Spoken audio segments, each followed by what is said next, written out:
பனையூர் தாவேக அலுவலகத்தில் நடைபெறும் எம்எல்ஏக்கள் கூட்டத்தில் பங்கேற்பதற்காக கட்சியின் தலைவர் விஜய் நீலாங்கரை இல்லத்திலிருந்து புறப்பட்டார்.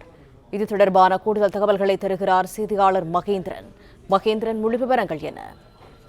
நடைபெற்று முடிந்திருக்கக்கூடிய தமிழக சட்டப்பேரவை தேர்தலில் தமிழக வெற்றி கழகம் தனித்து களம் கண்டு 108 இடங்களில் வெற்றி பெற்றிருக்கிறது. ஆட்சி அமைக்கக்கூடிய சூழல் தமிழக வெற்றி கழகத்திற்கு உருவாகி இருக்கிறது. இந்நிலையில் தான் தமிழக வெற்றி கழக தலைவர் விஜய் தற்பொழுது தனது நீலாங்கரை இல்லத்திலிருந்து புறப்பட்டு பனையூர் அலுவலகம் நோக்கி சென்று கொண்டிருக்கிறார். பனையூர் அலுவலகத்தில் அவரை பார்ப்பதற்காக, அவரிடம் வாழ்த்து பெறுவதற்காகவும் ஆலோசனையில் ஈடுபட இருக்கிறார்கள். அதற்காகவும் தமிழக வெற்றி கழகம் சார்பில் வெற்றி பெற்ற சட்டமன்ற உறுப்பினர்கள் அங்கே காத்திருக்கிறார்கள். 234 233 சட்டமன்ற தொகுதிகளில் விசில் சின்னத்தில் போட்டியிட்டார்கள். ஒரு தொகுதியில் மட்டும் சுயேட்சை வேட்பாளர்களுக்கு ஆதரவு தெரிவித்தார்கள். 108 தொகுதிகளில் வெற்றி பெற்று தனிப்பெரும் கட்சியாக தமிழகத்தில் தமிழக வெற்றி கழகம் உருவெடுத்திருக்கிறது.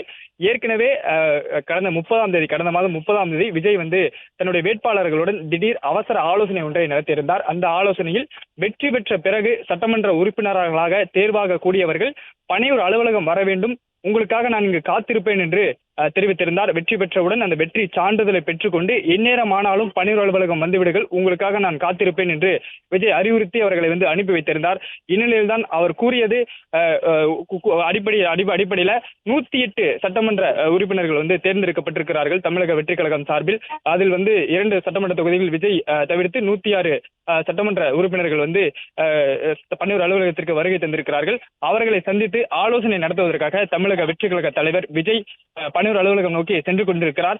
குறிப்பாக தனி பெரும்பான்மை என்பது கிடைக்கவில்லை. தனிப்பெரும் கட்சியாக தமிழக வெற்றி கழகம் உருவெடுத்திருந்தாலும் தனி பெரும்பான்மை கிடைக்காத ஒரு சூழ்நிலையில அடுத்த கட்டமாக தமிழக வெற்றி கழகம் என்ன செய்ய போகிறது, யாரிடம் ஆதரவு கேட்க போகிறார்கள், எந்த கட்சிகளை தங்களோடு நினைத்துக் கொண்டு ஆட்சியை பிடிக்க போகிறார்கள் என்று பல கேள்விகள் எழுந்திருக்கக்கூடிய ஒரு சூழ்நிலையில் தான் இது தொடர்பாக எல்லாம் தன்னுடைய சட்டமன்ற உறுப்பினர்களுடன் விஜய் ஆலோசிக்க இருக்கிறார்.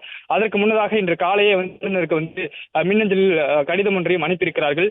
தாங்கள் தனிப்பெரும் கட்சியாக உருவெடுத்திருக்கக்கூடிய நிலையில தங்களை ஆட்சி அமைக்க அழைக்க வேண்டும் என்ற ஒரு கடிதத்தை அனுப்பியிருக்கிறார்கள். 2 வாரங்கள் தனி பெரும்பான்மையை நிரூபிப்பதற்கு, தங்களுடைய பெரும்பான்மையை நிரூபிப்பதற்கு 2 வாரங்கள் கால அவகாசமும் கேட்டிருக்கிறார்கள்.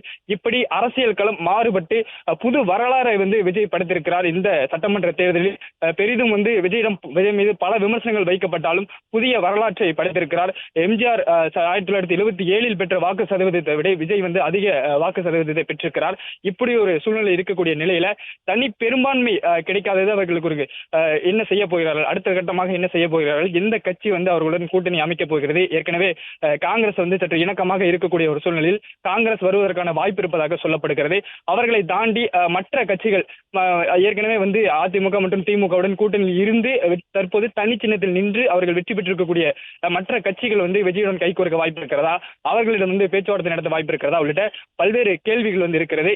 இது தொடர்பாக எல்லாம் தன்னுடைய சட்டமன்ற உறுப்பினர்களுடன் விஜய் ஆலோசிக்க இருக்கிறார். 106 சட்டமன்ற உறுப்பினர்களை பனையூர் அலுவலகத்தில் அவர்கள் காலை 8 மணி அளவில் அவர்கள் காத்திருக்கிறார்கள். விஜய் தற்பொழுது அவர்களுடன் ஆலோசனை நடத்துவதற்காக தன்னுடைய நீலாங்கரை இல்லத்திலிருந்து பனையூர் நோக்கி புறப்பட்டு சென்று கொண்டிருக்கிறார்.